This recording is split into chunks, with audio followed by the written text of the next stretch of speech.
Oh, hello there. I think we'd all agree that what we love about movies is the concept of the hero persevering through adversities. And when the hero perseveres, we all feel not only more inspired, but more capable because we want to see ourselves in the hero. And I don't claim to be a hero, but I have a story for you that happens now. We're still in the midst of the story, but I can tell that there's something special going on.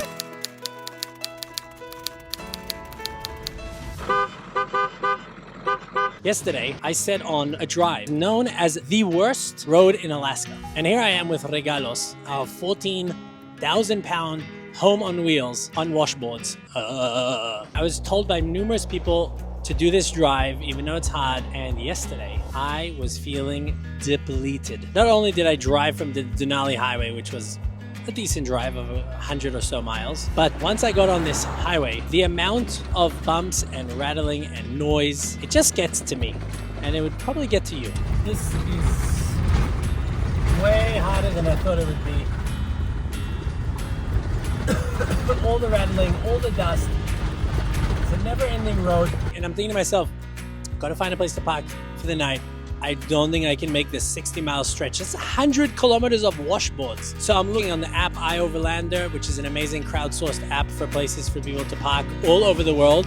Highly recommend. And there's this one incredible spot, and it's on the lake, and it's already 9 p.m. and I'm thinking to myself, I'm a lucky guy. This might actually work out. And as I approach, my heart's racing. I'm like, I deserve some comfort, please. And I see there's a car, and I'm just like heartbroken. You can see on the GoPro, I didn't move. At least a minute and a half. I just let that emotion sink in. So I decide I gotta push on, persevere. Oh, there's a car and lots of dust coming in. So I keep going and I surrender. Okay, this has to be the spot for tonight. Goodness gracious, I just pulled out the fridge, which is closed. It's not ideal, but I'm done and I'm within reasonable distance to ride on the bike tomorrow to McCarthy. I think this is pretty nice.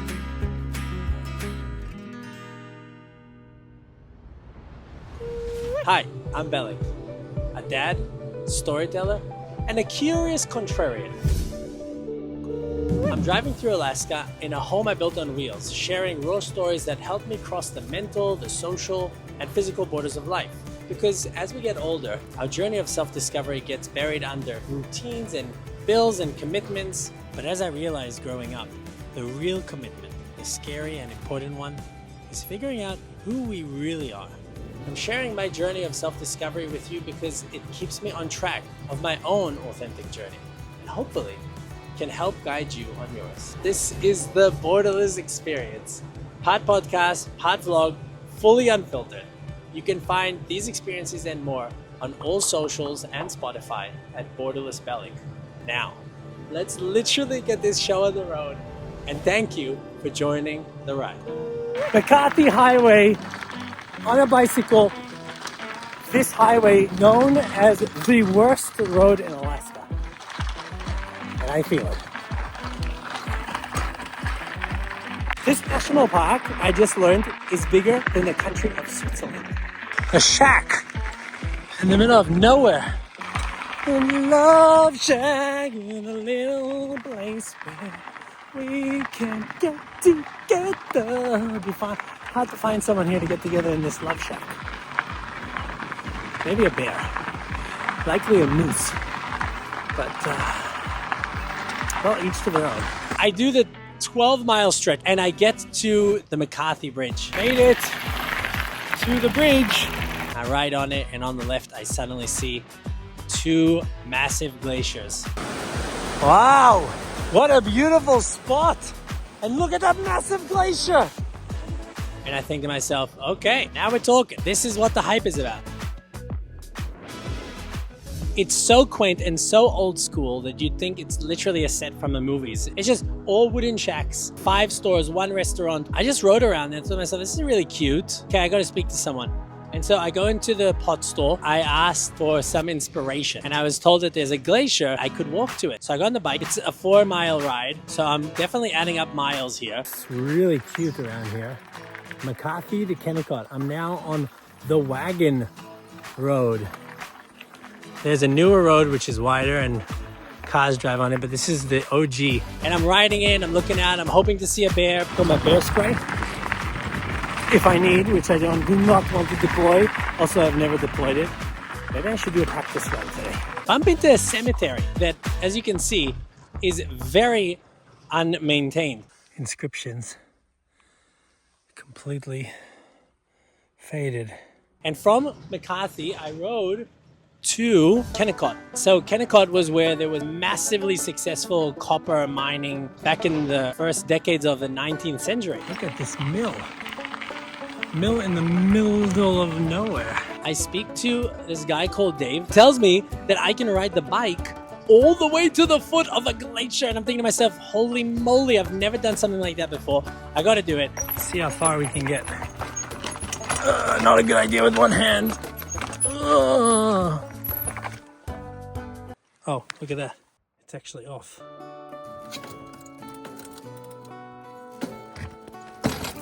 Okay. I've never done this before. Riding up to the glacier. So I've decided to ditch the bike further up where this beautiful drone shot was taken.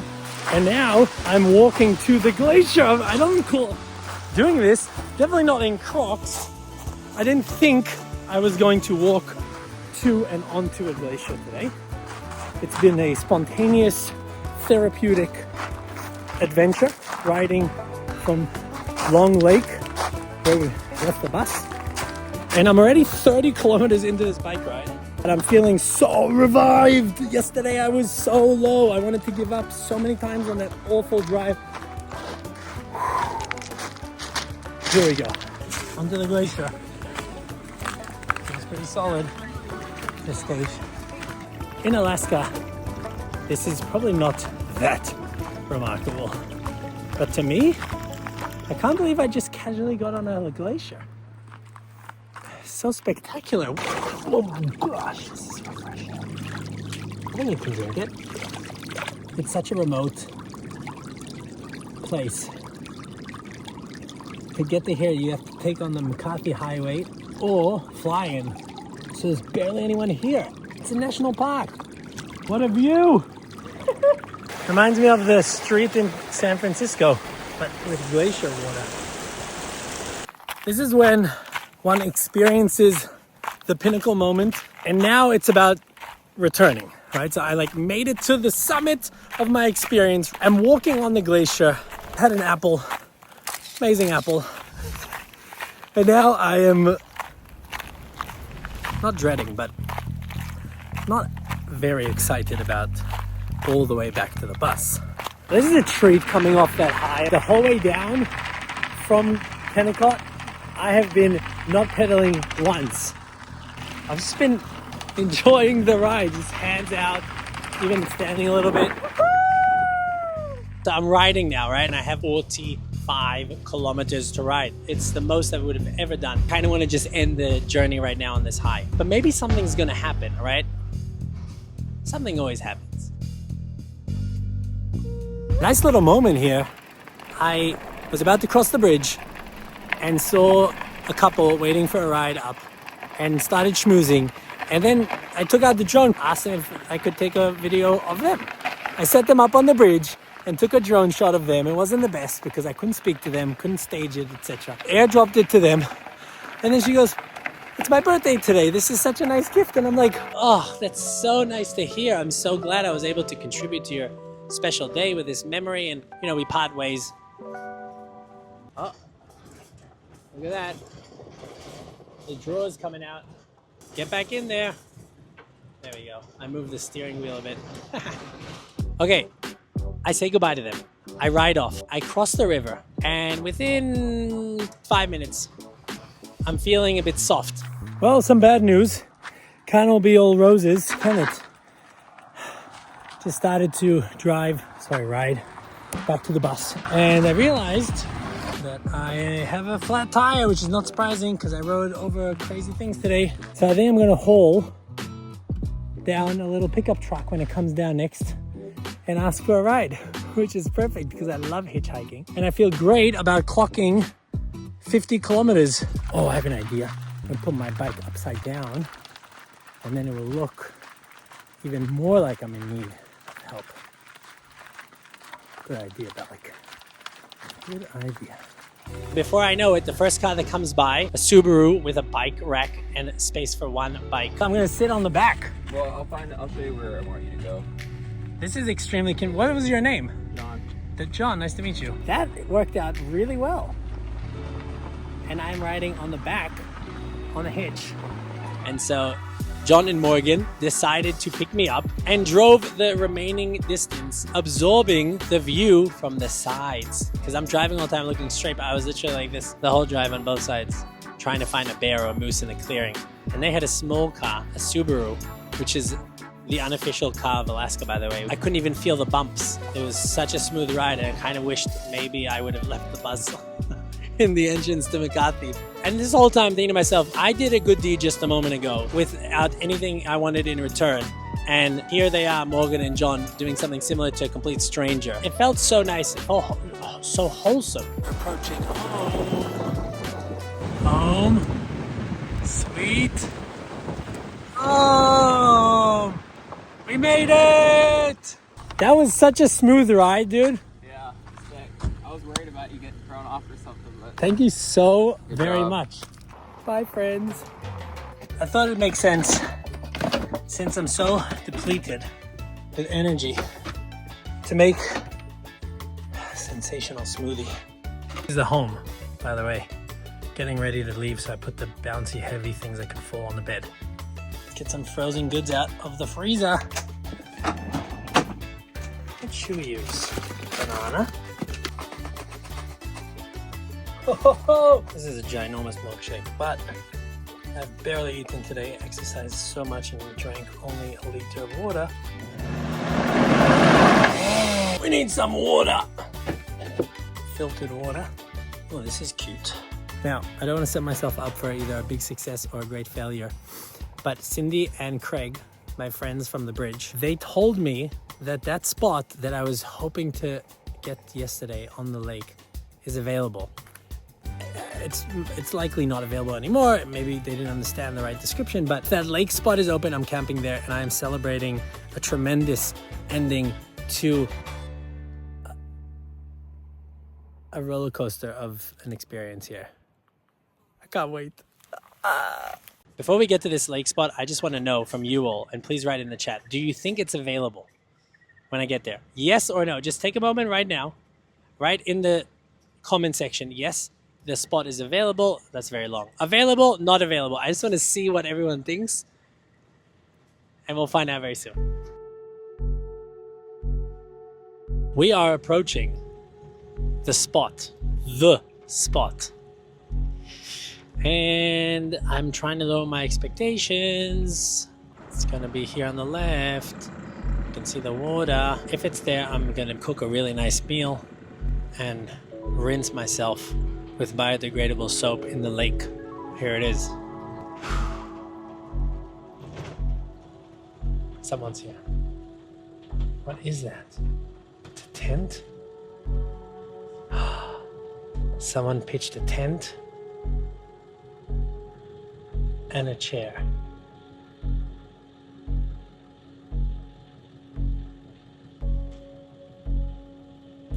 Brilliant. I gotta just go outside and see this for myself, because this is a sensational spot. I hope one day to come back to it. Let me show you. Of course someone took this place. And they're not even here because they came, saw the spot, pitched a tent, put a chair. Look at this. I could still bathe in here now, actually. Yes, that's the redemption part. I will. Look at this view. I'm so happy. This is the perfect way to end. I don't have to sleep here, plus I get to enjoy this to myself. Woo! How about that? As the end of today's story. I am so glad that I persevered, didn't turn back, didn't leave the McCarthy Highway, didn't keep driving, but took my bike, pushed myself countless times beyond what I felt my body wanted to do. But I felt it was going to be worthwhile, and it sure did. I hope that in this story, I'm no hero, but I'm the hero of this story, that it serves you just like in the movies with a bit more of inspiration, and maybe starts something inside of you that you want to do that you didn't think that you're capable of. And it will likely pan out if you really push yourself and stay true to yourself and be kind to others. Thank you for spending these minutes with me on this drive, on this Borderless Experience. There's more content on the rest of the social media platforms at Borderless Bellic. Please share this with anyone you think would enjoy the story. And thank you for joining the ride. Much love.